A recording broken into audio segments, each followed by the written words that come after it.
Thank you for joining us here tonight.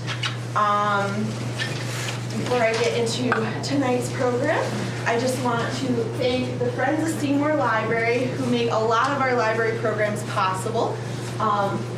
Susan is here tonight, chair of the Author Expo Committee, and she's brought cookies, so please enjoy some cookies, iced tea. The Friends support the library. If you're interested in learning more about the Friends, they have their new membership brochures that just went out this week. We have a lot of up and coming programs at the library, including our Travelogue series. So tonight is our first Travelogue of the year. We will also be having a trip to Egypt on Thursday, January 30th at 6 p.m.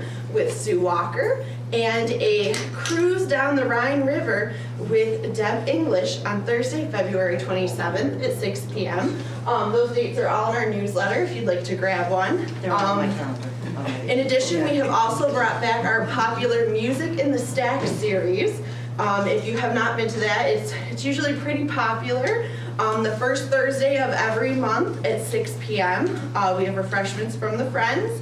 We're kicking off with Christopher Malloy on Thursday, February 6th, and the electric harp, and then on Thursday, Thursday, March 6th, Kim,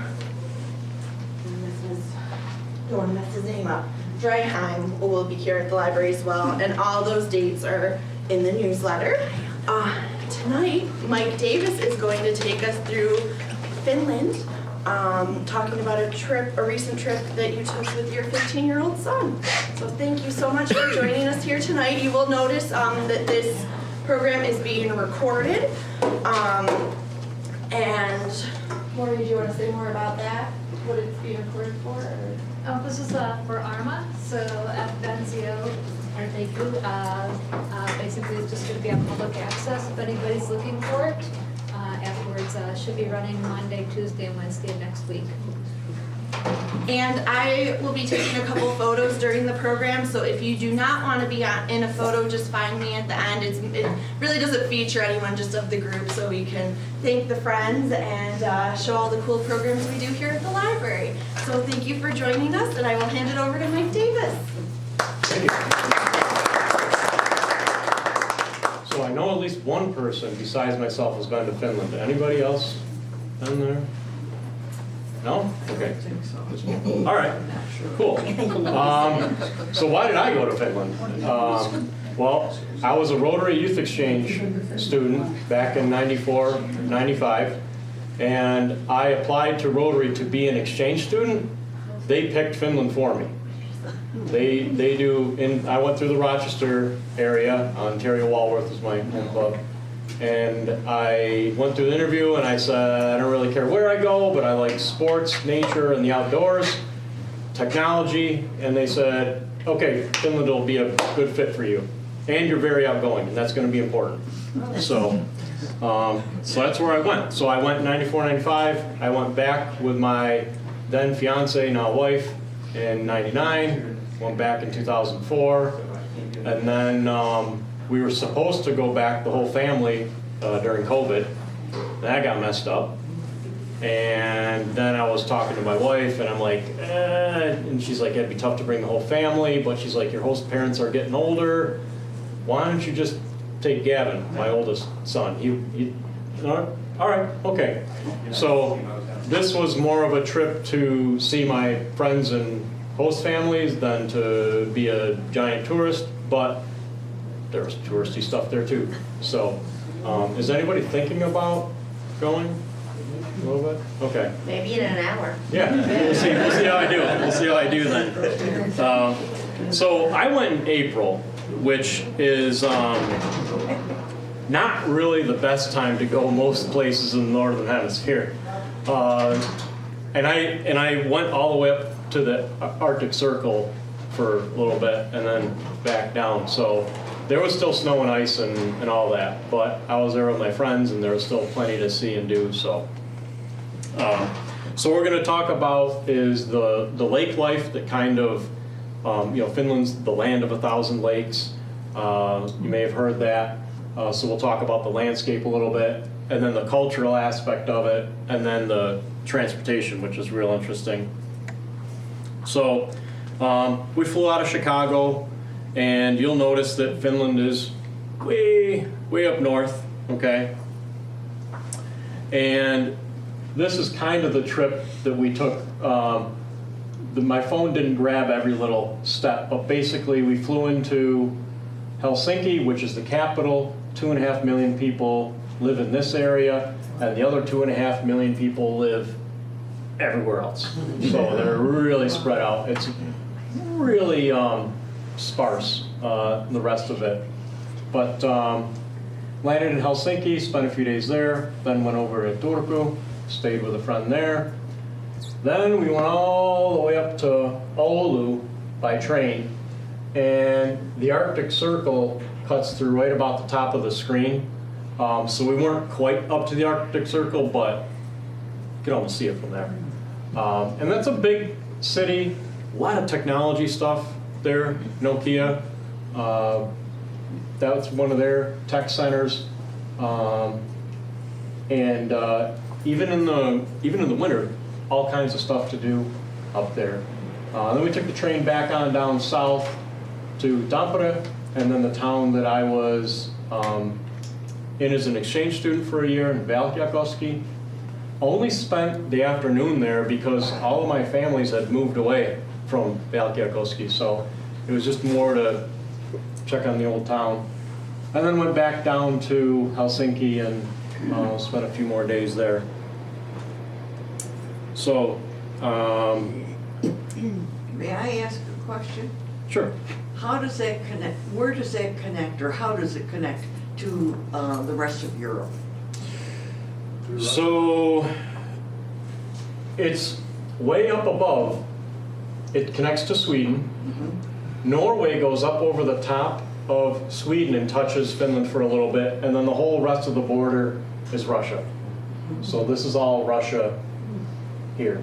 And along this area here, there's of course a lot of people that speak Russian, take that as their third language, and have family that have gone back and forth. But historically, the Russians and the Finns haven't really got along great. So Russia attacked Finland because they said that Finland was threatening them. Okay. Yep. Country of 5 million people. Well, in the south, what does that connect to? Then you've got the Gulf of Bothnia Right. here, and then you've got the sea here, and then you've got Estonia directly south, and then Poland and Germany over the Denmark cutting up there. So that's the rest of it. Since we're talking about that, Norway, Sweden, Finland, and Denmark. Finland prefers, if you call it, Nordic countries. They don't like to be lumped in with Scandinavia because Norway, Sweden, and Denmark, their language is similar, and Finnish is not similar at all. So, Isn't Finnish almost unique? Like, Yes. It's not related.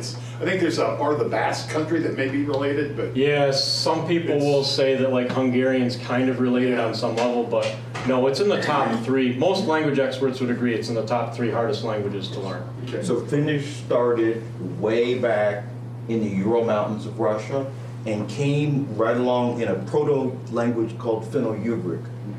The Ugrics went south, became the Magyar Hungarians. The Finns went north. The Estonians, Latvians, Lithuanians speak something close. Of the 3 countries, the Estonian is a direct derivative. Everything in Finnish is short. Uksi, uks, in Estonian. Okay. The word is that Finnish and Hungarian people can talk to each other, but that is a confirmed myth. But even scarier, they believe that Finnish started even further east of the Urals, and part of it is Korean even. So, So yes, absolute proto-language. absolute proto-language. Yeah, so they don't even have any words like in, to, from, the. Those are gone. They almost all become endings on the end of words. So to learn the language, you have to learn the word, so you know where the word ends and the ending begins. And it's rough, but I worked really hard at it. I went to 2 Finnish for Foreigner classes a week, and I went to high school at a technical automation school that were in Finnish, so. Just one thing you dropped, you have to be trilingual. Okay, explain why you said that. It's 3 signs in official languages. Yeah, well, actually, the Finns like to joke. They say, what do you call it if you can speak one language? And you're like, monolingual? Yeah, yep, monolingual. What about 2 languages? Oh, bilingual, no, that one. What about 3 languages? Oh, no, I think it's wrong. 3 languages, trilingual. Then they go back, no, wait a second, what did you say is 1 language? American. That's what you are, to speak 1 language. Yeah. So the lake thing, it's big there. This is in Valkeakoski, and it's a part of their life, okay? This is like a barrel you stand in. It's dry, but you can stand in this thing, take your rug from inside your house, drop it into the water, pull it up, scrub it a little bit, drop it in there, and then when it's clean, you can go hang it over on the racks a little bit to dry before you lug it home. And this is like everyday life for them, and they still have them. This is in April. So it's the lakes are a big part of their life. Another shot of it from another angle, you can see it a little bit better. And this is all throughout Finland. This is something else that I didn't see the first time I was there, but now they have them. If you're wondering what this is, looks kind of like a houseboat. If we look at it from the side, you can see here, sauna. They've made a sauna boat, and you can rent this thing out, and it'll show up at your party or wherever you want, and then you and your friends can go in the sauna, and then right into the water from there. Saunas are really popular. We got a whole section dedicated to that, so we'll talk more about that. Hiking, really, really popular. The outdoors. There's huts like this with grills that the public can use in most towns, and they're always there with a view of the water. And even when you're inland, like this tower that was built, climb the tower, you got a view of the water. You're never far from water. In that same place, there was this was a Finn that went on to make a lot of money in Germany a few hundred years ago, and then had these structures built when he came back. This castle is in Hämeenlinna, and this is the view from my host father's house, looking across the water. This castle is on the water. That was real important hundreds of years ago because that was their main mode of transportation. And then their source of life, the drinking water and everything else. Castles all over Finland, like, we see like an old building here and it's 100 years old, maybe 200, and there you're looking at 400 or 500 years old. Inside, my son and I had a great time. They've restored a lot of these places, and they'll use them for events. The food, very typically, a lot of potatoes. Like twice a day you're eating potatoes, okay? And then you'll see they're peeled. If you're at home, you'll have a bowl in the middle of your table, and the family, you'll stick your fork into your potato, take your butter knife, peel it real quick, flick the peels into the bowl in the side. If you're out, you put them on your plate. The skins get tougher in the winter, so you don't eat them. In the summer, you can eat it with the skin. Then the other common theme is meat with some kind of sauce, and probably fish too, because there's a lot of fish with that much water around. So that's that. that's a typical dish there. Real healthy eating, though. Between the healthy eating and the walking, the Finns are pretty fit until they get into the sausage and beer, and then The lakes are all freshwater. Lakes are all freshwater. Yeah, the only salt water is when you get to the sea. Bays. Yeah. Yep. They typically have really tiny refrigerators because they shop daily, but that's something that's changed in the last 30 years. Just last time I was there, more people are kind of Americanizing and having bigger refrigerators. So, the saunas. I said we're going to talk about the saunas. We got to talk about the saunas. For every 1,000 Finnish people, there's 560 saunas. Okay? So for every 2 people, there's more than 1 sauna. There's a lot of them. If you have what they would call a detached house, a house that stands alone, you'll have your own sauna. If you have an apartment building, there'll be a bunch of saunas in the basement, and you have your time slot when it's your slot to use the sauna. Now, they're big on technology, so I was like, hey, have things changed since I was here? Do you now like have a sauna app? And if you want to change your time or something like that, you know, do, and they're like, no, like, it's such a big part of their lives that if Tuesday at 6 is your sauna time, Tuesday at 6 is your sauna time, and you're not missing it for anything. Now, some of them did say, when I asked some people, they said in their apartment building they had a Facebook group for apartment people, and they'd say, sometimes coming through the group, there'd be a message, hey, can anybody switch their sauna time with me? You know, that kind of thing, but it's a big part of their life. It's on their weekly schedule. So, yeah, it's a big part of their culture. That's how they relax. And there's a few pieces to the sauna. The first is the heater. Now, this is a really nice one that one of my friends had. It's wood-fired and has an enormous pile of rocks on it. And you can just keep ladling water on there, and the rocks will keep throwing steam. I went to their version of like a Home Depot, and they had a whole aisle dedicated to just sauna heaters. Okay. Then the other key feature is the benches that you sit on. In your family home, you'll just sit on the bench, bare bottom, and if you go to like a public place, they have like wax paper things you sit on, or sometimes they'll have little towels that you sit on. Up at the top, on the top bench, when you're sitting there, your head is where the thermometer is, and that's like the warm spot. As you drop down a level, then it gets cooler, but not cool. So you're like, well, what's hot and what's cold?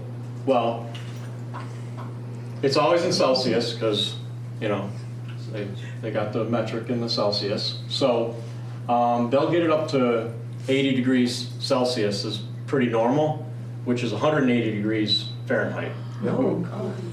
Now, it's a dry heat until you throw the water on the rocks. So the dry heat, you can breathe it, you're good. If you throw a bunch of ladles of water onto the rocks and that steam hits you, you kind of gotta pace your breath a little bit because it gets a little warm, a little too warm to breathe. Now, that's where that's the temperature that most people will go. For the senior citizens, they'll drop it down to like 65, and they can be in there a little bit longer. It's not quite the shock to the circulation system that is. And when I say shock to the circulation system, I told my son that we were gonna go and cut a hole in the ice and then go in that from the sauna to that. And when we were up in Oulu, you know, near that Arctic Circle, we did that one night, and Yeah, it's a shock to the ticker. But when you get done, you feel really alive because you're not dead. So it's got that going for it. So what are those little bottles on the bottom? Oh, these are Just scents. fragrant, okay. Yeah, fragrances. To use Yeah, during- eucalyptus, and then birch, and then pine, and sometimes on Christmas they have a special one that smells like a mulled wine with cinnamon or something like that. They also have one that smells like a smoky tar that some people there like. I don't, but I've smelled it, so yeah. And what they'll do is some sauna heaters have a little metal like reservoir on the front of it, and you'll dilute it a little bit, pour that in there, and the whole time it'll just kind of keep wafting that scent out. Or they'll put a few drops in a ladle of water and throw that onto the rocks, and then you just get a blast of it. Yep. How long might you stay in a sauna? So there's no clocks around the sauna. You go in there and you sit there until you're feeling getting out, you're too hot, you can't stay anymore, whatever. So typically you're there 10, 15 minutes maybe, depends how hot it is and stuff. And then you'll get out, you'll go shower off, maybe you'll sit on a bench, cool down a little bit, and then you'll go back in. And you'll do that 1, 2, 3 times. Like in the summertime, if you're at your cottage and you've got a sauna out by the lake, you'll go in the sauna, get cold swimming in the lake, then run back into the sauna and warm up and stuff, and you might do that 2, 3 times. During the week at home, maybe you go in there once or twice and just shower off and cool down. Yeah, it's real important to them that you're not like looking at your watch. So, and when they have like in the apartment buildings, they usually schedule a couple of hours, and maybe the whole ordeal takes a little more than an hour, but you got plenty of time. You don't have to worry about someone else coming in and intruding on your sauna time. Do they What's the use tap cost? water for this? Yeah, tap water to throw onto the rocks. Yeah, and they have tiled floors in the saunas too, and sometimes in the olden days, the early origins, that was like their weekly bath. So they would bring the water in, heat it up on the sauna heater a little bit, and then heat themselves up, get the pores opened up, and then rinse with the water right in there. Now everybody has a showering area outside the sauna. And now it's kind of even like commercialized. This was in the port at Helsinki. Like the sea is right over there. The cruise ship, well, there's the cruise ship right there, okay? This is all water here. These tourists, are in the sauna there, and then they come down and they go into some of the pools that are over here, and then if you go a little bit further, you can go right into a little roped off part of the sea there.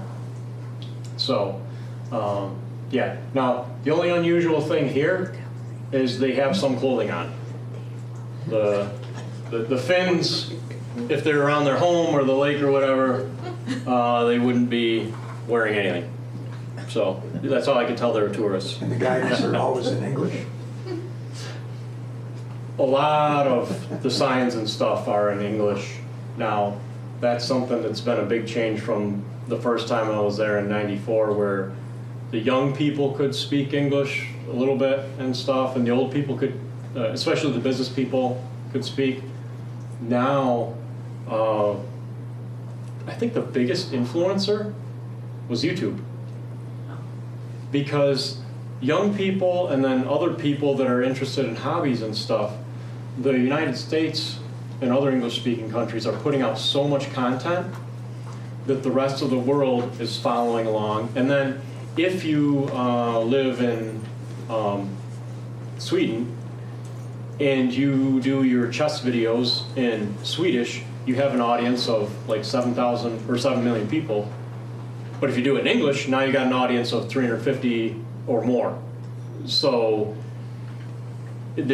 internationally, YouTube is kind of shaping what's important to people.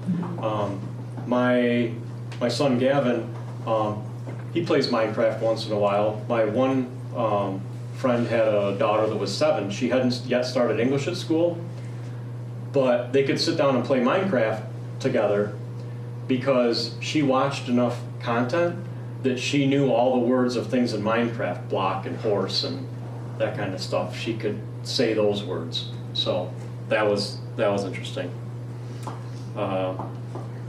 This is still in the harbor in Helsinki.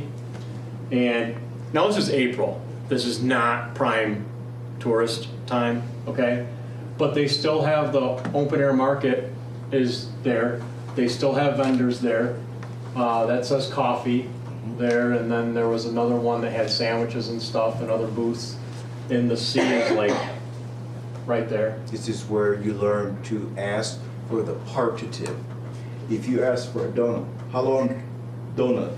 You'll get every donut that was made in Finland in the last 200 years. How long donitsia? I'd like a piece of donut. Everything is partitive. I guarantee you'll remember that, because if you ask for everything, they will literally give you everything. Another view, just standing in roughly the same spot, just looking off the other way. So up that street is where I studied in '94. If you follow that street and up to the left corners there, that's the University of Helsinki. It's obscure. The building in front is ironically the Finnish Defense Ministry. So you're walking literally past their Pentagon. That's how close it is to downtown. Yeah, the Helsinki, everything's like right there. Do The people have architecture. yards? What's that? Do people have yards? No. Okay. In fact, out of all my families and my friends, I don't know any of them that own a gas-powered lawnmower because there's no need. That has to do with their growing season and stuff too. But somebody might have one of those real push mowers, and if you've got a 10 by 10 square of grass, that's really all you need. Yeah, downtown you get this awesome mix of really modern stuff and real artsy stuff, and then there's some of the old stuff too. So downtown Helsinki is really cool if you're into architecture. Also, if you're into architecture, the castles, like I said, they're all around. This is back in Hämeenlinna, the one that we saw from across the way. This is what it looks like if you're standing right up next to it. I'm a woodworker. In the evenings there, I took a woodworking class one night a week. Seasonal depression is very real there because in winter, the sun is up for like 2 hours a day, like where we were. So, and if you go way up north, you don't see the sun. So, Kind of like here. yeah, kind of like here, a little bit worse than here. So, it's real important for them that you be active and be out and doing something. And so woodworking was one of the classes I did. I love going into the museums and seeing pieces like this that are 400 and 500 years old and seeing how it has stood the test of time and outlived its maker. That's really cool. This is famous, the Lutheran church. And this is a giant square. A lot of people meet here. There's buildings on all sides, but that's the most scenic. And if you're going to meet somebody, you'll probably say, "Oh, let's go meet there." And it's easy to find people. Like I said, they're really big with the outdoors. So you go from that to huts like this. This is actually inside a dome up in Oulu, so that in the winter they can play soccer. Back to Helsinki, this is their library. And I've got a whole bunch of pictures of their library coming at the end. The first time I saw it, my son looks at it and he goes, man, that's a strange flex. He's like, what company built that to show off? And actually, it's their library, and it's one of a kind. It's something else. Inside it, they have 3 floors, and of course you've got books, like it's a library. But they also have rooms that you can sign out and instruments that you can loan, like a library. And so you check out the guitar, and then you go play that in the room. So that was really cool. They also had maker spaces. So big, like we've got the 3D printer here at our library. They've got a bunch of them. And then, but it's a city of 2.5 million. So, we're doing all right here. Then they've got their giant printers and stuff, and you can go use that equipment. The day we were walking through, they happened to be teaching chess, much in a situation like this. So they had a teacher there showing it up on the board, and then the kids were following along. They also had board games that you could borrow and go sit in there and meet up and play board games. They try to focus on things that get people interacting and out and stuff.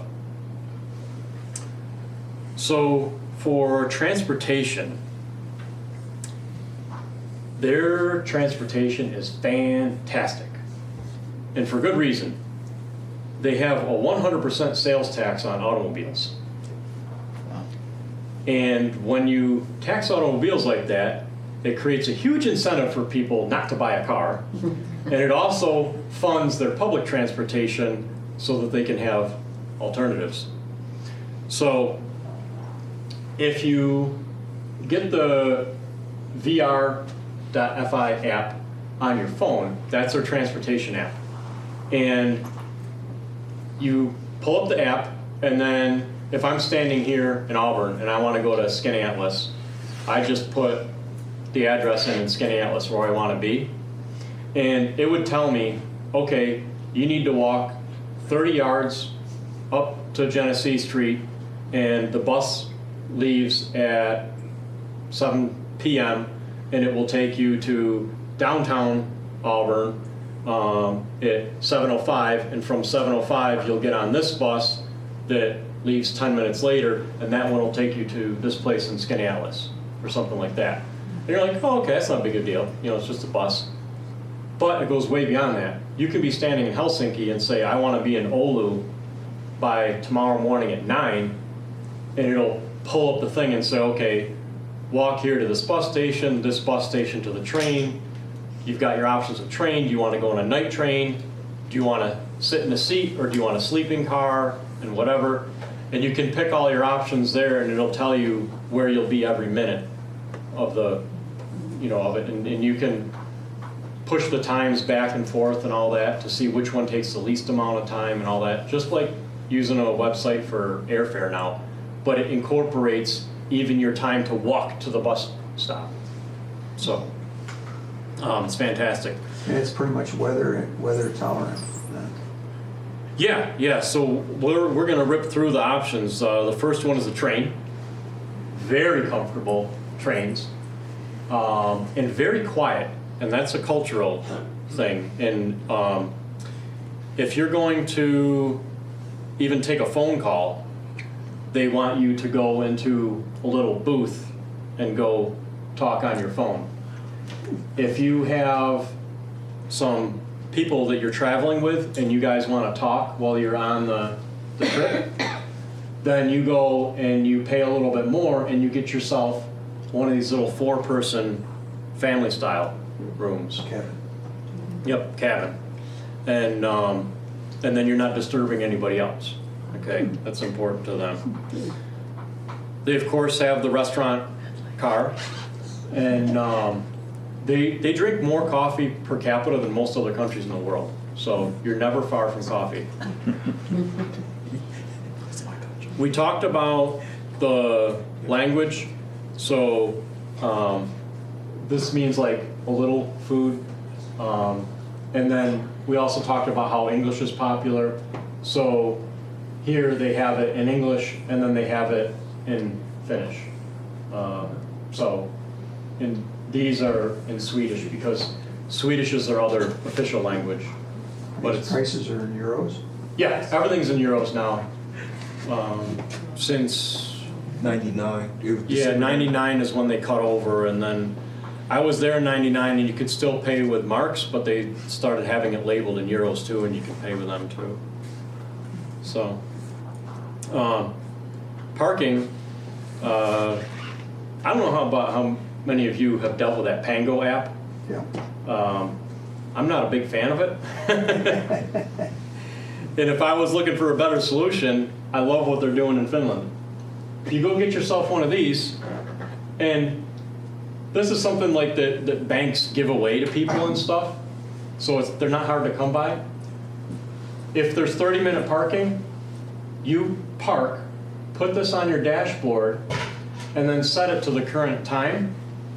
And then if the parking attendant, whatever they're called, meter enforcer or whatever, comes by and that time has passed, then you're getting a ticket.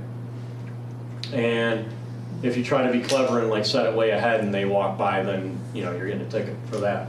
But no fancy apps or anything. They just do that, and that's for most of the cities. The driving in Finland, which that's something that is similar to New York, except they don't salt the roads. Oh. Remember, their cars get taxed 100%. You're not going to mess up your car getting it all rusted up if you paid twice what everybody else is paying for it. So they've made it mandatory to stud your tires in the winter. And in addition to that, at intersections and stuff, they'll lay down little pieces of gravel. And that's kind of neat because the gravel, even if there's ice and stuff underneath it, the gravel will chew it up and get right back down to pavement and give you something to stop on. If they use salt, if they use sand, you get a layer of snow on top of it, and then it gets packed down, freeze thaw, and the sand is embedded in the ice and it does no good. But the gravel doesn't have that problem. Before you get all excited and say, hey, we should do that here, see this stone chip? They go through a fantastic amount of windshields because those little pieces of gravel get stuck in the tread of your tire, and then when you get going about 45, they come out at all the cars around you. And because I was there in April, it seemed like half my friends were waiting on a new windshield. Biking, real popular, year-round. And this is true when I was there in the 90s, and it's still true now. This is a gym. So these people, and this is a fantastic idea. In order to get exercise, they exercised on their way to get exercise, and they exercised back. Now, you're like, wait a second, didn't you say that they don't salt the roads and there could be snow and ice? And yep. They stud the tires on the bikes too. Not everybody, but this is an e-bike, and I rode that on the ice, and that was fantastic. That was a lot of fun. It was enough fun that I came home and looked on Amazon to see how much would a set of those tires cost for my mountain bike. They're $200.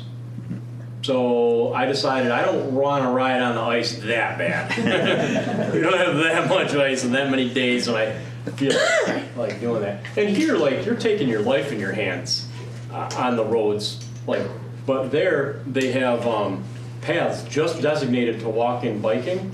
So my friends that were in Oulu, the way they engineered their neighborhoods, they'll have cul-de-sacs that end. And through the back of the cul-de-sac, you can't drive a car, but you can bike and walk. And those feeder trails lead to bigger walking and biking only roads that then go to like the school and stuff. No. So for all of their kids, they don't have school buses. Nowhere in Finland do they have school buses. You're on your own to get yourself to school or get your kids to school. But they have those paths, so shoot, once they're 10 years old, like, you know where the school is, it's time to leave. We'll see you when you get home. And they just take the paths and go. They also have the option in most of the cities with these electric scooters. And the way this works is you get an app on your phone and you put your credit card into the app. Then you walk up to the scooter, scan it, and it wakes it up, activates it, tells you how much battery charge and all that. And then you zip around wherever you want to go. And then when you're done, you just hit the end trip button and it deactivates it and you just leave it for the next person. And then you're like, wait a second, you just leave it wherever? Yeah, because it has a GPS locator in it. So if you come out someplace outside of town and you're like, where's the nearest scooter? The app tells you, oh, there's one right over there. And then you can take that and get back into town. So they do have vans that drive around that snatch up the ones that get parked and the battery's dead or whatever, and then bring them back and put them there. But another nice way to zip around. They have trains. Some of the stations are underground, and they also have, for the Helsinki area only, they have a subway system. This is in Vuosaari, and real famous design, architectural design. This is the entrance to the subway there.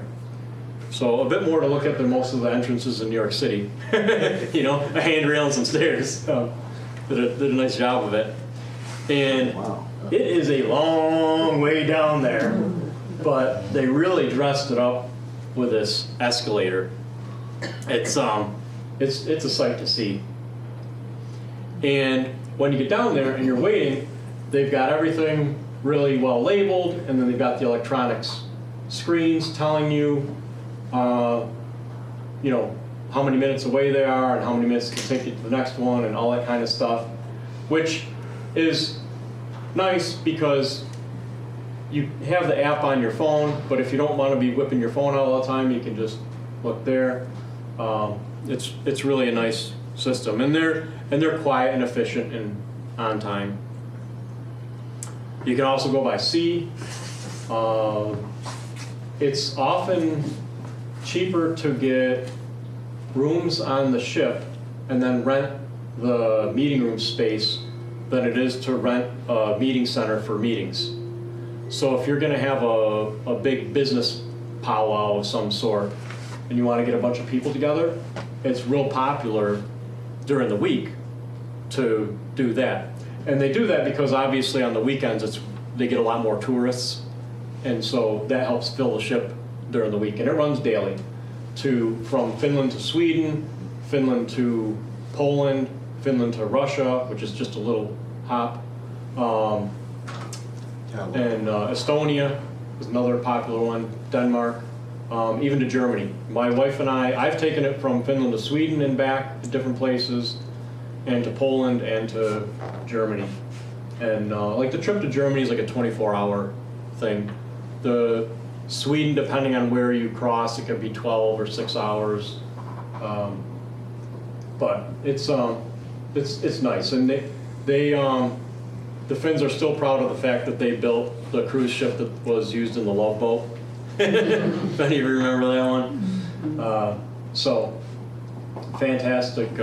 So you can travel on it while renting a cabin, if you're going to a short distance. Yeah, for a short one, yeah, you don't have to get a cabin. And then if you can get a cabin with 4 bunks and no windows. That's like the student class, the budget-friendly class. You can get a cabin with a porthole. And then once I got upgraded, I walked up to the ticket counter and just greeted them and finished and all that. And she was real nice, and she said, "Oh, we're going to put you in Celia class because we don't have the Seaside class." and I wasn't sure what it was. So I just looked over at my host father and he gave me a thumbs up. So I was like, okay. We get up there, the whole wall where I was expecting to see the port window was glass. And since we went in the summer, we hadn't seen the sun set in 2 weeks. We were in Finland. As we're going across the sea down to Germany, we got to watch the sun come down for the first time. So it was awesome. Now, if you don't want to travel, you can order up some groceries and a robot will deliver it to your house or your apartment. Probably your apartment. Now, when I saw this at the grocery store, I wasn't sure if I could believe it or not. And then I saw one out in the wild. There it is, all by itself, driving around. It has all kinds of sensors. It sees the crosswalks and it waits for the green light and all that. And it gets to your door. And then you hit the button on your app, like when you pull up to Walmart to do the Walmart pickup. And the thing opens up and there's all your groceries. You take your groceries and close the lid and it goes home. I've seen that on TV, and if they get stuck, people just put it back on track and keep going. Yeah, it's It's so common. it's wild. So travel tips. Okay, so now if I did a good job and you're thinking about going, you're going to be doing a lot of walking. Like as much as they have for the transportation, you have to walk in between the transportation modes, and they walk a lot, so you walk a lot. Now, you don't need a car, so you don't have to worry about driving. The whole time that we were there, some of my friends did pick us up in a car, but there was other days when we made the same trip without a car, just Gavin and I walking. But you are going to be outside too, so if you go, anytime October to May, you're going to want to bring winter clothes. The summer's nice though, and since the sun is up day and night, it stays relatively warm day and night too. Except, caution you, if you're along the coast, the air coming across the water does cool down a bit, so you got that. For traveling around, you just put that VR app on your phone, and traveling is really easy. You don't have to buy a Eurorail pass ahead of time or something like that. Culturally, they're really, really shy, but they are okay if you talk to them, but you're going to have to initiate everything. The other thing though is they like their quiet. In fact, they don't even have what we would call uncomfortable silence. For an American, if you're in a conversation and you pause for more than 8 seconds, Americans start to feel uncomfortable and feel like they have to say something to fill that time. And that's a trick that people use at interviews to get people to say a little more, is just sit and wait. Be quiet, and then somebody just feels like they have to say something. That doesn't happen with them at all. In fact, I heard the story of this guy and his wife, and they're sitting there on the couch watching TV, and the guy on TV says, "I love you," and the woman says, "You never tell me you love me," and he goes, "I told you I love you," and she goes, "Yeah, that was once years ago when we first got married," and he goes, "Well, if anything changes, I'll let you know." And in 1999, I went to a wedding in Helsinki, and everyone was a wallflower. Everyone 20 and 30-year-old was stuck to the wall. And I said to myself, I've flown 4,700 miles and no one is dancing. Literally, I had to pluck men and women off to get them to start dancing. Literally, dancing is considered too extroverted. It is extremely introverted. was the bartender late, or? It's just quiet. And it was I wondered how the population existed with people being so shy, and then I saw their drinking culture, and then I understood how people meet. Yeah. So Finland is not the country that's hot on tango. That's Norway, is it? Actually, dancing, yes. And one of my host brothers was in a club, yeah, and the organized dancing stuff is a hobby. Yeah, it is popular. Just don't talk to anyone. There, they just don't talk. Yeah. So. What's this pay for your own meal? And that's just Oh. the movement. So they have this funny thing where it started off as a way kind of around taxes. So their tax system is, the tax brackets go up exponentially. To the best explanation I can give is my second host family were dentists. They worked 35 hours a week instead of 40, which is a little bit more typical for most people there. They worked 35 hours a week because if they worked 40 hours a week, they would get taxed so much harder, they would end up with less money in their pocket. Okay?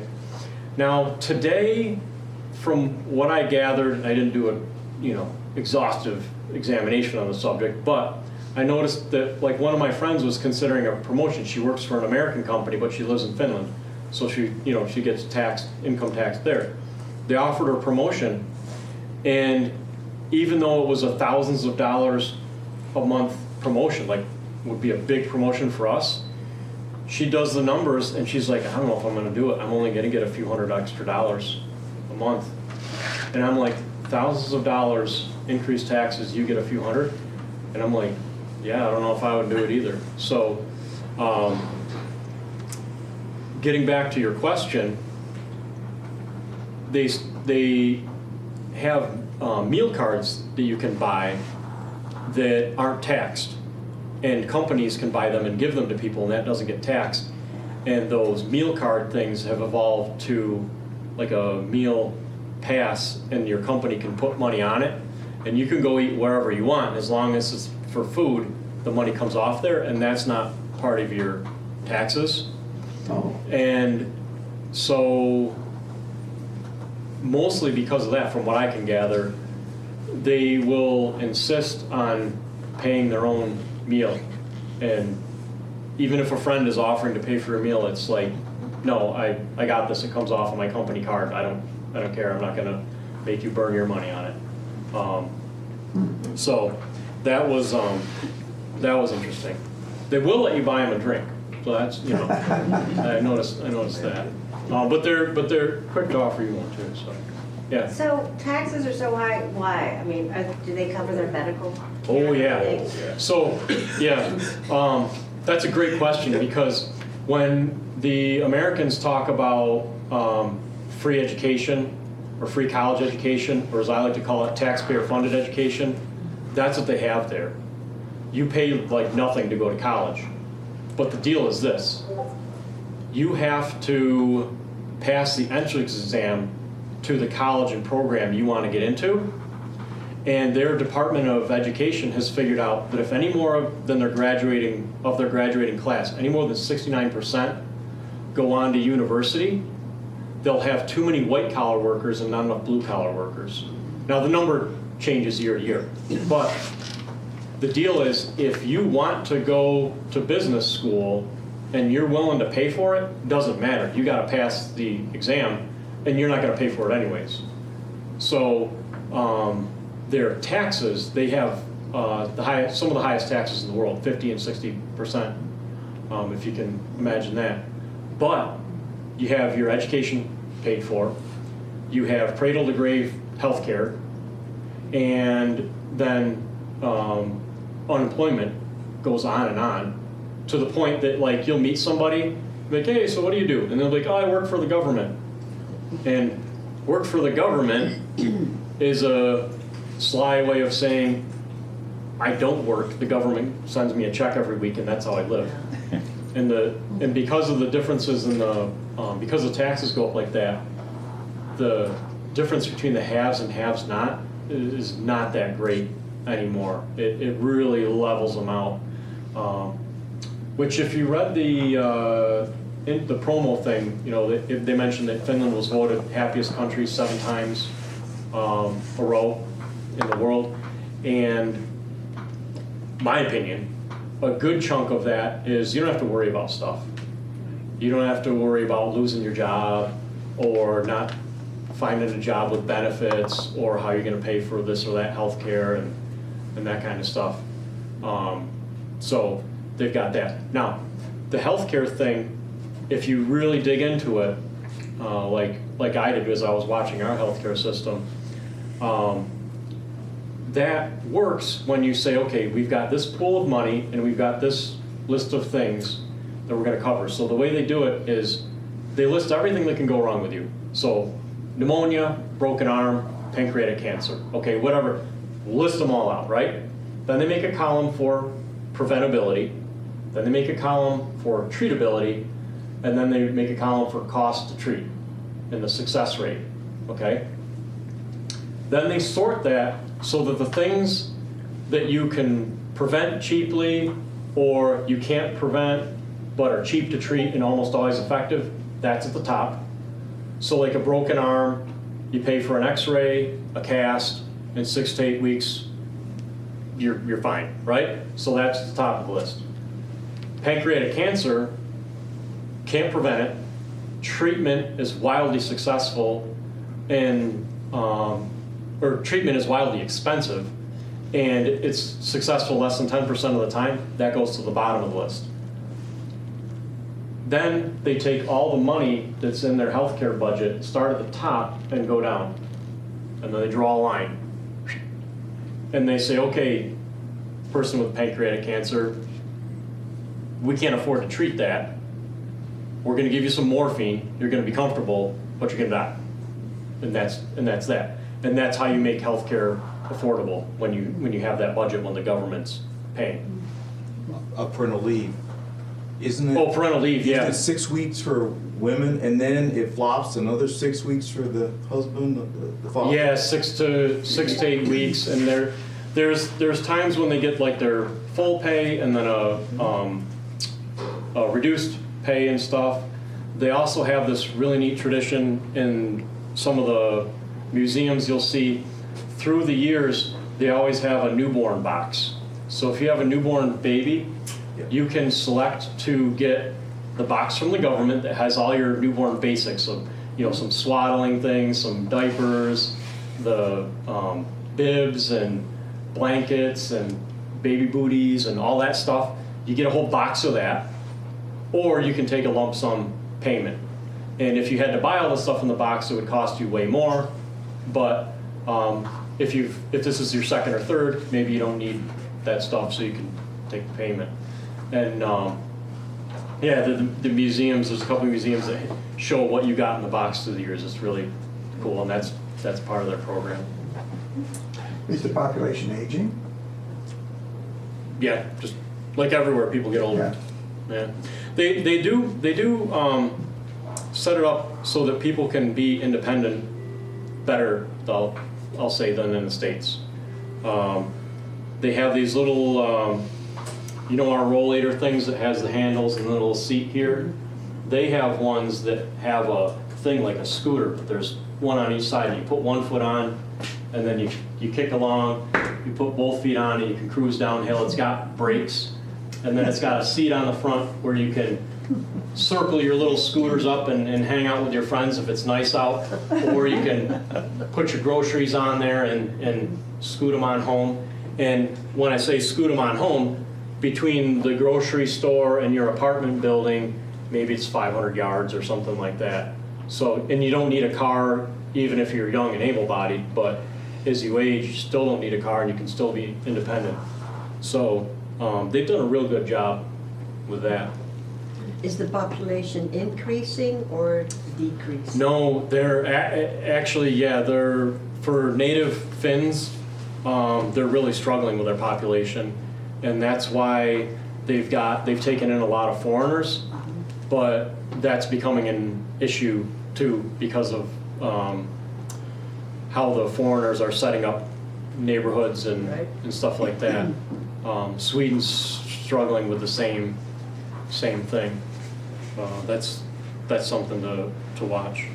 How about the cost of living? Cost of living. Groceries. Yeah, stuff is maybe a little bit more expensive, But then when you consider cost of healthcare and education, you do all right.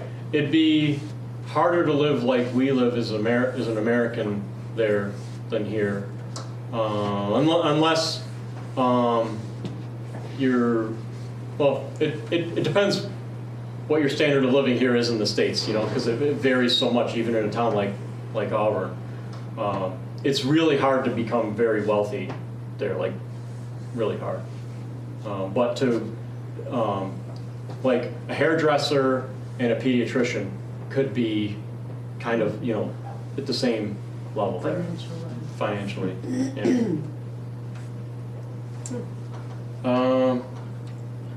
So, yeah, that's kind of Finland in an hour, I guess, if you want to say. I know it's 7 o'clock. If we have any more quick questions for the group, or I can hang around afterwards. Okay. Are you going back Oh yeah. for another visit? Yeah, my youngest son is a gearhead, and because of their engineering and electronics and all that stuff, I've got some friends that are into that kind of stuff there, and so as he gets older, I'm gonna take him back to, you know, some inspiration. They're also very creative, I found, you know, in their art and. Mm-hmm. Yeah, that's a big cultural value Yes. of theirs. Yeah. Yep. I'm curious, thinking about healthcare. So somebody who has pancreatic cancer, Mhm. they're gonna get morphine and that's it. Are they pretty much accepting of that? That's the way it is? Yeah, so if somehow they have some other financial means or something like that, they might try to get treatment outside of the country or private practice. That was a thing that I didn't quite understand, how some of the private practice, the extra money came from on that. But I know that was a thing. I saw that in Germany too. My wife, her whole family is from Germany, so you know, there's stuff like you call up and, oh, we can't get you in for weeks, and then the nurse or the receptionist, they have private insurance? Oh, yeah, but we'll get you in next week. So I don't know all the nuances of that stuff, but yeah, it's around, I guess. But it goes back to the Finn, and you're just talking about nature here. The Finns are much more in touch with nature. If you put a Finn out in the woods, they're good for 2 weeks out there. Even in the winter, they're good with that. And their friends are the reindeer. And there's mushrooms that they like to, you know, to look at and to photograph. So that whole cycle of life, birth, and death is not something that's artificial like the United States. There's this segregation of life and death here. It's a hospital. I'm sorry, and I've heard it, that Finns had even had births in those saunas, okay? And that's not that big of a deal. So the whole natural cycle isn't foreign to them. Very much use of wood. Your architecture, this would be all wood. There would be very little metal in this library, okay? And so that whole cycle of life renewal is about a glorious summer and a glorious sort of winter. Yeah, they understand the seasons and the seasons of life, I guess I could say it. Yeah. Well, thanks, Mike.